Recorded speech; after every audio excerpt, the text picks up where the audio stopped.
샬롬. 제목은 생사화복을 주관하시는 하나님입니다. 창조주 하나님께서는 우주 만물과 인류의 역사, 인간의 생사화복을 주관하시는 분이십니다. 우리가 하나님을 사랑하여 말씀대로 행하면 형통한 길로 인도받고 또 인도하시며 축복을 내려주십니다. 우리가 하나님을 사랑하여 말씀대로 행하면 형통한 길로 인도하여 주시며 축복을 내려주십니다. 그러니 하나님을 만나면 아무리 불행했던 사람도 행복해지고 얽히고 설킨 복잡한 문제도 명쾌하게 해결을 받을 수가 있지요. 이스라엘 조상 야곱의 삶을 통해서 그 축복의 비결을 알아봅니다. 야곱은 아브라함의 손자이죠. 이삭의 아들로 형 에서와 쌍둥이로 태어났습니다. 에서는 들로 다니며 사냥하는 것을 좋아하였고 아버지 이삭의 사랑을 받았지요. 반면에 야곱은 조용한 성품으로 집안일을 도우니 자연히 어머니의 사랑을 받았습니다. 야곱은 지혜로운 반면 간교한 성품이 있었지요. 꿈과 야심이 있어서 형이 가진 장자의 축복을 자신이 받고 싶어 했습니다. 어느 날 형 에서가 사냥을 하고 와서 몹시 배가 고파할 때 팥죽 한 그릇을 줄 테니 장자의 명분을 달라고 합니다. 이에 에서는 장자권을 소홀히 여기고 야곱한테 팔아버리지요. 고작 팥죽 한 그릇인데 장자의 명분을 팔라고 제시하는 야곱 배짱. 때를 노린 거죠. 항상 머릿속에 그런 기회를 잡으려고 했었던 거지요. 그러다가 앞뒤 상황 딱 보니까 에서가 건성이다 싶으니까 넘어가겠다 싶은 거였겠죠. 세월이 흘러 아버지 이삭이 나이가 들자 죽기 전에 장자 에서를 불러 축복해 주고자 합니다. 이삭은 사냥한 고기로 별미를 만들어 가져오면 축복해 주겠다고 하지요. 이것을 엿들은 어머니 리브가는 야곱에게 그 축복을 받게 해주고 싶었지요. 결국 야곱을 에서처럼 꾸미고 별미를 만들어 주어 장자의 축복을 받게 합니다. 눈이 어두워 잘 보지 못하는 이삭은 변장한 야곱이 에서인 줄 알고 마음껏 축복해 주지요. 그런데 야곱이 축복 기도를 받고 나간 지 얼마 안 되어 에서가 사냥한 고기로 별미를 만들어 가지고 옵니다. 깜짝 놀란 이삭은 이미 별미를 먹고 야곱에게 축복을 해 주었으니 더 이상 축복해 줄 것이 없다고 하지요. 장자의 축복을 빼앗긴 에서는 방성대곡을 하지만 이미 때는 늦었습니다. 격분한 그는 아버지가 돌아가시면 야곱을 죽이리라 결심을 하지요. 이 일로 야곱은 부모 곁을 떠나 외삼촌 라반이 있는 하란으로 피하게 됩니다. 처음 라반의 집에 올 때만 해도 야곱은 얼마 있다가 고향으로 돌아갈 거라 생각을 하였지요. 만일 그가 게으르고 자기만 생각했다면 대충 시간만 보냈을 겁니다. 그러나 야곱은 머무는 동안 최선을 다해서 외삼촌의 일을 도왔지요. 라반에게는 두 딸이 있었습니다. 첫째 딸 레아는 알력이 부족한 반면 둘째 딸 라헬은 곱고 아리따운 여인이었습니다. 야곱은 라헬에게 사랑을 느꼈고 그녀와의 결혼을 조건으로 라반에게 7년간 봉사하게 합니다. 저도 시력이 약해요. 근데 안경을 맞추려고 갔는데 안경을 이제 맞추기도 했어요. 근데 한 걸음을 못 가요. 막 어질어질해. 적응을 못 합니다. 눈에 또 이밀지 뭐 이렇게 눈에 넣는 거 그거는 또 제가 원치 않고요. 그래서 또 볼 것만 보고 안 볼 건 안 보고 하나님이 이끄셔서 봐야 될 건 보고 안 볼 건 안 보는데 그 사람이 그 사람인 것 같고 저는 이제 그래요. 장점이면서 단점이고 그래요. 근데 주 안에서는 불편함이 없지만 그래서 알력이 부족하면 그러면 안경을 쓰면 그 태가 있을 거 아니에요. 그 태가 있으니까 그렇겠죠. 이것도 은혜다. 저한테는 저 나름대로는 그래요. 이전에는 단지 외삼촌 집에서 일을 도와주는 수준이었다면 이때부터는 계약에 의해서 싹을 받고 일하는 품꾼과 같은 위치가 되었지요. 부유한 가정에서 태어나 귀하게 자라온 야곱으로서는 품꾼 취급을 받는다는 자체가 자신을 철저히 낮추고 깨트려 나가는 연단의 시작이었습니다. 그러나 라헬에 대한 사랑으로 7년이라는 세월을 기꺼이 견딜 수가 있었지요.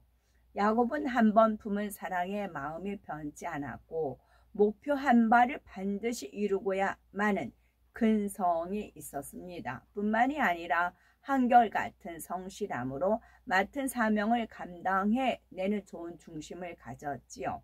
간교한 속성이 있음에도 야곱이 하나님 앞에 쓰임받아 선택받아 쓰일 수 있었던 이유가 여기에 있습니다. 마침내 약속한 7년이 채워지자 야곱은 외삼촌에게 라헬을 아내로 달라 하지요. 그러나 막상 신혼 전날 밤에 라반이 야곱의 장막에 들여보낸 사람은 라헬이 아닌 언니 레아였습니다. 야곱이 항의하자 라반은 형보다 아우를 먼저 주는 것은 우리 지방에서 하지 아니하는 바이라며 7일을 더 채우면 라헬도 아내로 줄 테니 7년을 더 봉사하라 하지요. 이 계산도 라반은 미리 했을 겁니다. 날이 밝으면 야곱이 어떻게 나올 거야. 그럴 때 나는 어떻게 해야지. 이것도 계산에 넣었을 겁니다. 그럼 우리도 마찬가지예요. 우리도 하나님의 의로부터 내려온 신령한 지혜를 받아서 상대가 이렇게 나오면 나도 이렇게 해야지. 그게 있어야 돼요. 그래야 당하지 않아요. 속임 받지 않아요. 야곱은 자신이 속은 것을 알았지만 또다시 나이를 얻기 위해서 외삼촌의 제안을 받아들일 수밖에 없었습니다. 야곱은 자신이 얻고자 하는 목표를 위해 부당한 약속이라도 지켰지요. 그리고 라반으로 인해 자신의 간교한 속성을 돌아보며 변화될 수 있는 계기를 갖게 됩니다. 예전에 내가 장자권을 얻고자 형과 아버지를 속였더니 이제는 내가 외삼촌으로부터 철저하게 속임을 당하는구나 라고 깨닫게 되었지요. 라헬이 요셉을 낳은 후에 야곱은 외삼촌이자 장인 라반에게 고향으로 돌아갈 뜻을 비쳤습니다. 하지만 그동안 봉사의 대가도 없이 빈손으로 돌아갈 수는 없었지요. 야곱은 라반에게 절대적으로 유리해 보이는 제안을 합니다.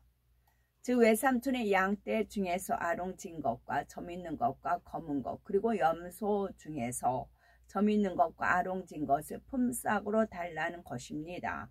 양이나 염소 중에서 아롱진 것, 점 있는 것, 검은 것은 드물기 때문이지요. 라반은 쾌히 승낙을 합니다.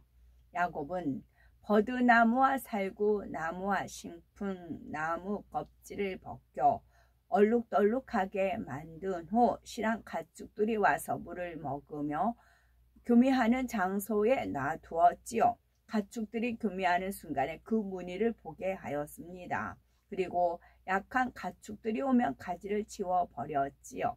얼룩덜룩한 가지를 바라보며 물을 마신 튼실한 가축들은 아롱지거나 점있거나 검은 새끼를 낳았습니다. 결과적으로 실한 가축들은 다 야곱의 것이 되고 약한 것들은 라반의 것이 되었지요. 야곱은 가축들에게 바라봄의 법칙을 적용해 막대한 부를 쌓아갔습니다. 14년간 봉사하면서 어떻게 해야 양이 새끼를 잘 낳고 어떻게 해야 잘 자라는지 완전히 터득한 전문가가 되었지요. 뿐만 아니라 바라보는 대로 이루어지는 믿음의 법칙 또한 터득하여 거부가 되었던 겁니다. 거부가 된 야곱에게 하나님의 거부가 두 가지 뜻이 있어요. 커다란 부자 거부, 비진리 죄, 나쁜 건 나는 거부해. 그 거부. 그러면 나는 뭐예요? 알죠요. 내가 하나님 은혜에 거부가 돼요. 하늘나라에 쌓는 거예요. 하늘나라에 쌓는 거부가 되는 거예요. 나쁜 비진리, 욕심 그런 모든 걸 내가 거부를 하면 나는 하나님 은혜 안에 거부가 되는 겁니다. 거부가 된 야곱에게 하나님의 사자가 꿈에 나타나 고향으로 돌아가라 말씀하지요. 야곱은 본격적으로 고향에 돌아갈 준비를 합니다. 어느 날 야곱은 외삼촌 몰래 모든 소유물을 이끌고 도망치듯 고향을 떠나지요. 3일 후 라반이 알고 황급히 쫓아옵니다. 하지만 하나님께서 현몽하여 야곱에게 선악간에 말하지 말라 하십니다. 이에 라반은 돌무더기를 쌓고 그것을 경계로 하여 서로 넘어가지 않겠다는 약조를 맺은 뒤 돌아가시지요. 한편 야곱이 돌아온다는 소문을 듣고 형 에서가 400명을 이끌고 옵니다. 외삼촌 라반과 약조했으니 뒤로 물러설 수도 없고 형 에서 앞에 나아갈 수 없는 절박한 상황이지요. 야곱은 어찌하든 형의 마음을 풀어보고자 예물을 보냅니다. 어느 정도 예물이면 형의 마음을 풀 수 있을까를 계산하며 적당한 타협점을 찾고자 하지요. 그러나 자신의 방법이 전혀 통하지 않자 비로소 자신의 힘과 능력으로는 어찌할 수 없는 상황임을 깨닫게 됩니다. 야곱은 그제야 자신의 지혜와 방법을 내려놓고 생사화복을 주관하시는 하나님께만 의뢰하게 되지요. 야곱은 야복 강가에서 환도뼈가 위골되도록 밤새 천사와 씨름하여 하나님의 응답을 끌어내립니다. 환도뼈가 위골되었다는 것은 철저히 자기가 깨어졌다는 의미이지요. 야곱이 끝까지 깨뜨리지 않고 가지고 있었던 자기적인 생각과 지혜와 틀, 그리고 자기적인 방법과 이론 등이 철저히 깨어졌던 겁니다. 야곱은 하나님의 응답으로 이스라엘이라는 새 이름을 받습니다. 이스라엘이라는 이름에는 하나님과 겨루어 이긴 자라는 뜻이 있습니다. 이는 이삭을 통해 야곱에게 빌어주었던 장자의 축복을 이루시겠다는 것이지요. 야곱이 철저히 깨어지니 비로소 장자의 축복을 보장을 받은 겁니다. 또한 하나님께서 역사하시니 형 에서의 마음도 눈 녹듯이 녹아버렸습니다. 야곱은 형의 환대를 받으며 고향에 돌아와 이스라엘의 조상이 되었습니다. 이처럼 자신의 생각과 지혜, 이론 등을 철저히 깨트리고 하나님께 바뀔 때에 하나님께서 형통하게 인도해 주십니다. 물론 하나님께서 인도하시는 대로 온전히 순종하면 야곱처럼 많은 고생을 하지 않고 범사의 형통함을 받을 수가 있습니다. 하나님은 전지전능하시며 생사화복을 주관하시는 분이기 때문이지요. 아멘. 샬롬.